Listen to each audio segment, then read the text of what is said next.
Hello, bienvenue sur la Minute Agile. Aujourd'hui, nous allons voir les 10 erreurs qu'il ne faut surtout pas faire en Daily Scrum. Et c'est pour ça que je fais cette vidéo, pour vous donner vraiment les 10 erreurs à ne pas commettre en Daily Scrum. Vous pouvez voir cela un peu comme les 10 commandements des erreurs à ne pas faire.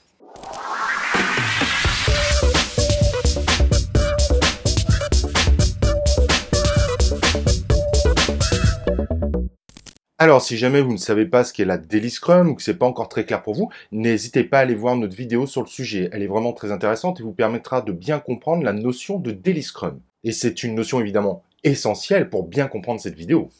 Petit hackage de la vidéo. Si vous voulez nous soutenir, cliquez sur l'icône like si vous aimez cette vidéo. Inscrivez-vous sur notre chaîne YouTube et cliquez sur l'icône de notification. Je compte sur vous ou attendez-vous à recevoir mon appel. Alors maintenant, nous allons énumérer les 10 erreurs à ne pas commettre en Daily Scrum.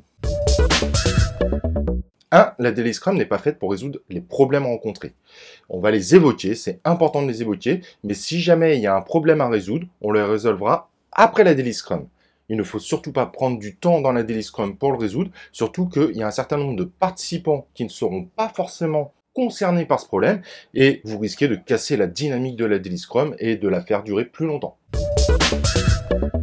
2. C'est pas un moment de reporting. En effet, parfois en Daily Scrum, on va avoir la présence d'un Product Owner et du coup, chaque membre de l'équipe de développement va faire son reporting au Product Owner. Évidemment, c'est à éviter. La Daily Scrum, le Product Owner, limite, n'a pas à y être. C'est une cérémonie pour s'harmoniser au sein de l'équipe de développement. Je vais parler du Product Owner, mais parfois on voit aussi des équipes qui font du reporting à un Scrum Master ou à quelqu'un de l'équipe de développement qui est en fait le leader du groupe. Bien évidemment, dans ces deux cas, c'est la même chose. On n'est pas là pour leur faire du reporting. On est vraiment là pour s'harmoniser au sein de l'équipe de développement. Donc, en tant que Scrum Master, si vous voyez que l'ensemble des participants parlent toujours à la même personne, essayez de faire en sorte de mettre cette personne un peu en retrait, de façon à ce que cette équipe se parle mieux entre elles, et sorte de cet effet reporting qui est totalement inutile et qui n'est pas du tout l'objectif principal d'une Daily Scrum. 3. Les délits derrière le PC. On sait pertinemment qu'un certain nombre de personnes dans l'équipe de développement, s'ils utilisent leur téléphone portable ou qu'ils sont derrière le PC, ils vont privilégier de continuer leur activité ou de faire autre chose. Et évidemment, c'est très mauvais. Les gens ne suivent pas vraiment, du coup il va y avoir potentiellement des questions, ou tout simplement des gens qui ne sauront pas ce qui se passe, et ce qui va faire que l'équipe sera complètement désorganisée. C'est d'ailleurs pour ça en général qu'on dit qu'on fait la stand-up meeting, c'est-à-dire qu'on demande à tout le monde de se lever, de se mettre autour du board, et ça permet de sortir de ce cadre-là. 4. 15 minutes, c'est déjà trop long.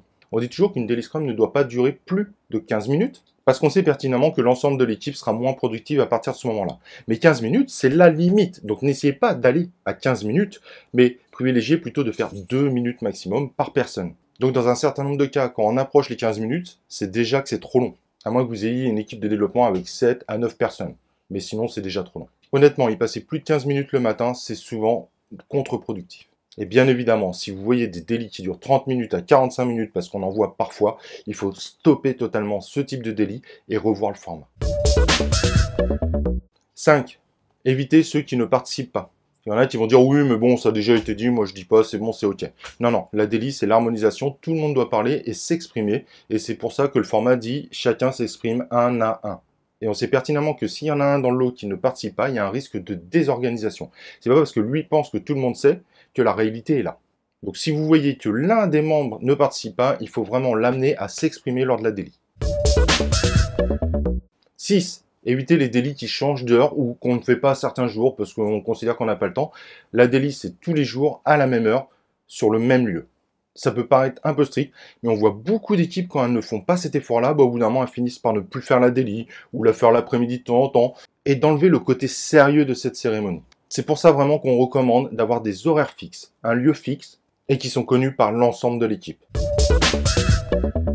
7. Pas faire la daily à 3 km. La Daily Scrum, on la fait directement dans le bureau, autour du board par exemple, mais on va pas essayer d'aller chercher une salle de réunion qui est de l'autre côté du bâtiment. C'est pas du tout productif. Normalement, la daily, c'est un peu la transparence, l'harmonisation de l'équipe de développement. Donc, il n'y a aucune raison d'aller s'isoler, d'aller se cacher quelque part pour aller faire notre daily. Alors, parfois, il y en a qui disent que ça risque de déranger les autres équipes. C'est pas forcément faux, mais on peut trouver une disposition proche de là où on travaille de façon à pas déranger les autres si vraiment c'est le cas, et surtout de pas perdre du temps d'aller à 3 km. Quand les gens doivent aller de l'autre côté du bâtiment, on va avoir des retards par ceux qui vont chercher leur café avant, par ceux qui trouvent pas forcément la salle. surtout si elle change de temps en temps. Donc il faut vraiment éviter cet écosystème qui est juste perturbant et qui n'apporte rien à l'équipe. 8. Ce n'est pas une cérémonie optionnelle.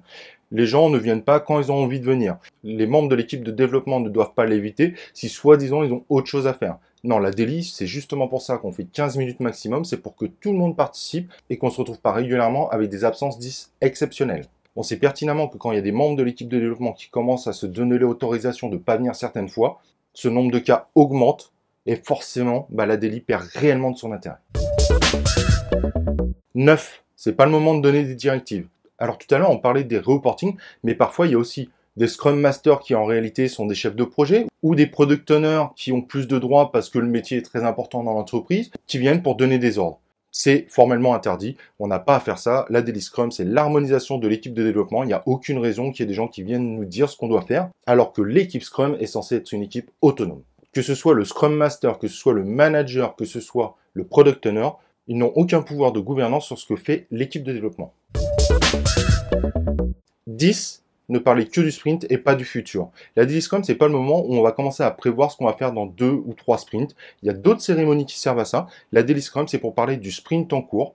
C'est vraiment la transparence de l'état d'avancement de l'équipe de développement sur le produit sur lequel on travaille.